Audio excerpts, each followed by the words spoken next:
Jadi yang selanjutnya itu ada teori Swiss cheese. Jadi teori ini tuh lebih menekankan pada penyebab kecelakaan itu karena kelalaian atau kesalahan dari manusia. Nah, jadi James Reason itu membagi penyebab kecelakaan karena kelalaian atau kesalahan manusia itu menjadi 4 tingkatan.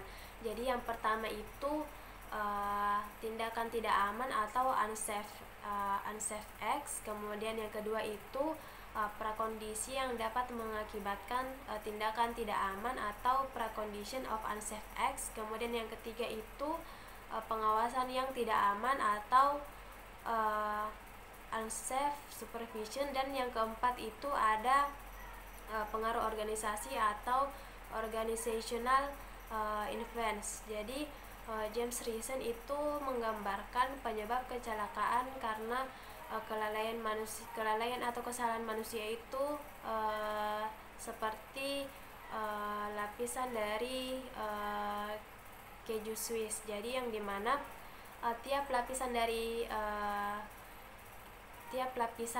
keju tersebut itu menggambarkan hal-hal yang terlibat dalam sistem-sistem keselamatan, sedangkan lubang pada tiap layer itu menggambarkan kelemahan yang berpotensi mengakibatkan terjadinya kecelakaan.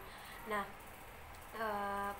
penyebab kecelakaan bukan hanya karena kesalahan sistem, melainkan juga karena kelalaian atau kesalahan dari manusia yang kemudian dapat mengakibatkan terjadinya kecelakaan.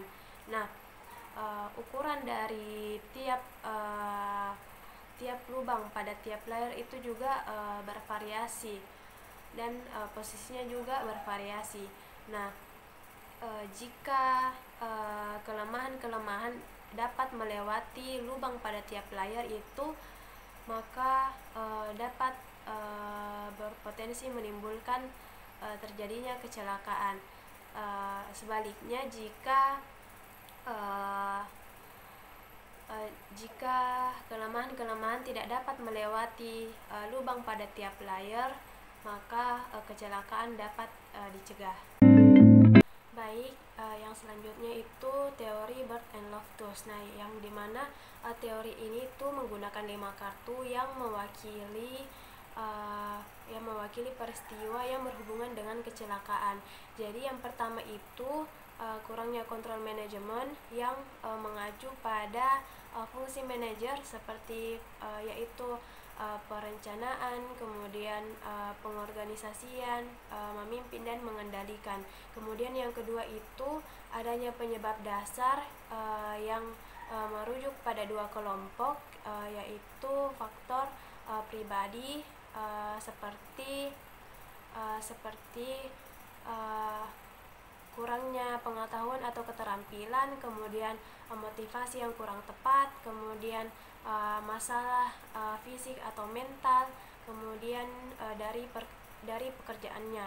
Nah, untuk pekerjaan ini seperti karena standar kerja yang kurang memadai, kemudian pemeliharaan yang tidak memadai, ataupun penggunaan alat yang tidak normal.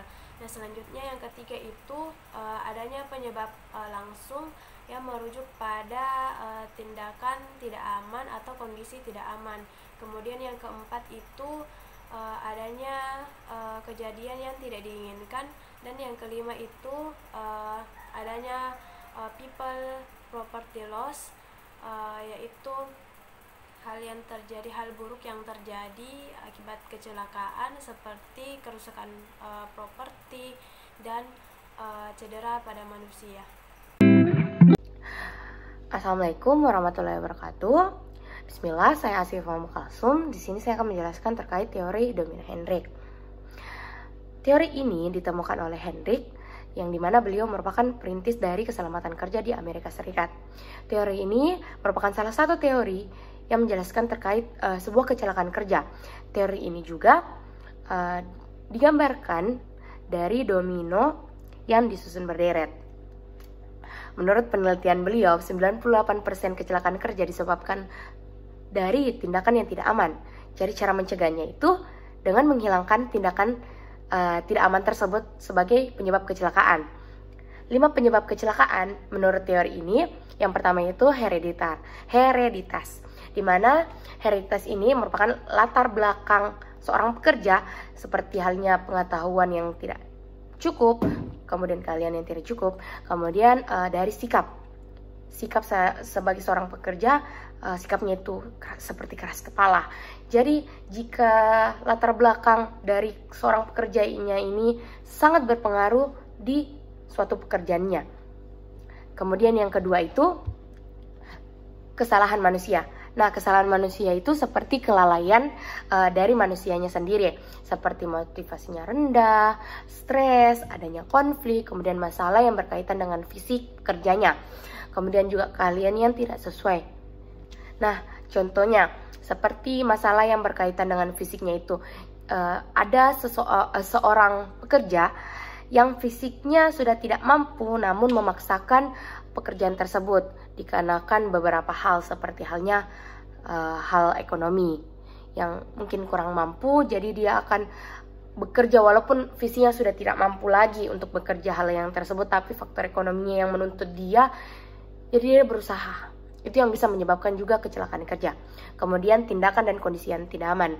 Tindakan yang tidak aman seperti halnya contohnya itu bermain pada saat bekerja, kemudian ceroboh, tidak mematuhi prosedur maupun aturan-aturan yang di tempat kerjanya, kemudian APD-nya juga tidak digunakan, yang menyebabkan penyebab kecelakaan tersebut. Kemudian kondisi yang tidak aman. Kondisi tidak aman seperti pencahayaan yang kurang di tempat kerjanya, alat kerja yang tidak memadai ataupun tidak layak pakai, kemudian tidak tersedianya APD yang lengkap, dan tidak adanya rambu-rambu keselamatan kerja. Selanjutnya kecelakaan kerja. Kecelakaan kerja itu seperti terpeleset, luka bakar, tertimpa benda yang di tempat kerjanya, terjadi karena adanya kontak dengan sumber bahaya. Kemudian terakhir itu dampak kerugian. Nah, dampak kerugian ini berdampak pada 3 hal pada pekerjanya. Pekerjanya bisa saja cedera, cacat, ataupun meninggal. Kalau pada pengusahanya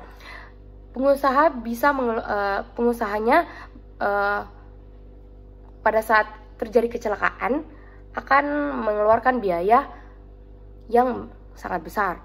Biayanya itu bisa biaya langsung maupun biaya yang tidak langsung.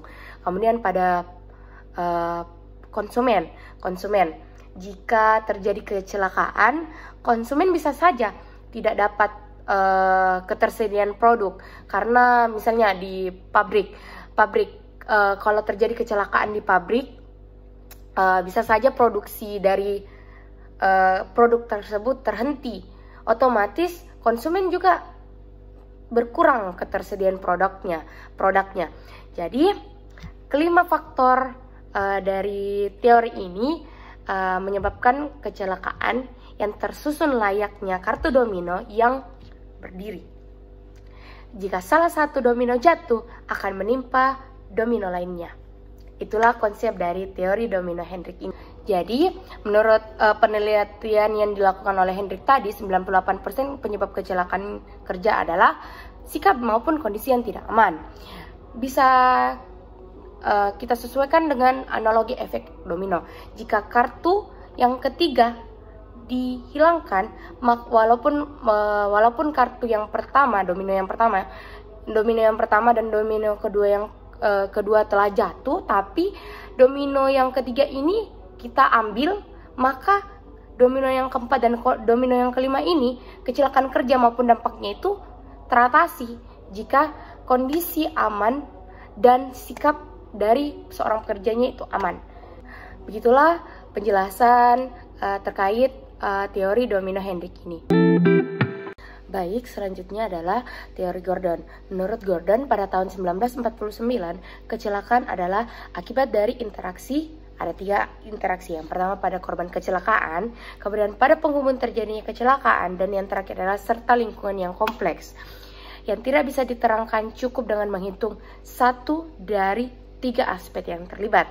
Oleh karenanya, Untuk lebih mengerti tentang penyebab-penyebab terjadinya kecelakaan, maka karakter dari korban kecelakaan, penghubung terjadi kecelakaan, dan serta lingkungan yang mendukung harus bisa diketahui dengan detail.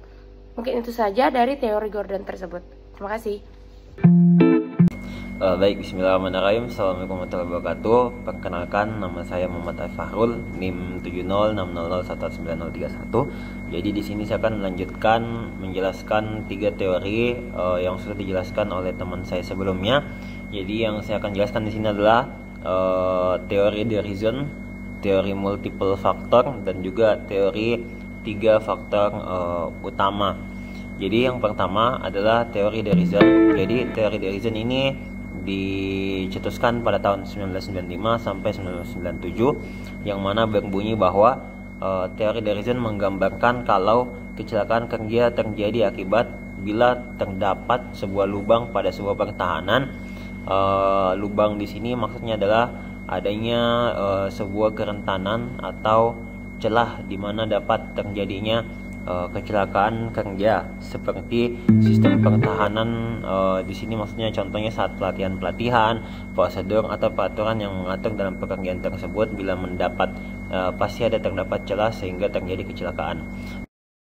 Selanjutnya ada teori multiple causation, atau di mana teori ini adalah teori yang berdasarkan pada kenyataan bahwa kemungkinan ada lebih dari 1, 2 atau 3 penyebab kemungkinan terjadinya kecelakaan, seperti adanya perbuatan yang tidak sesuai, kondisi atau situasi yang tidak aman, dan beberapa kemungkinan penyebab lainnya sehingga terjadi kecelakaan kerja.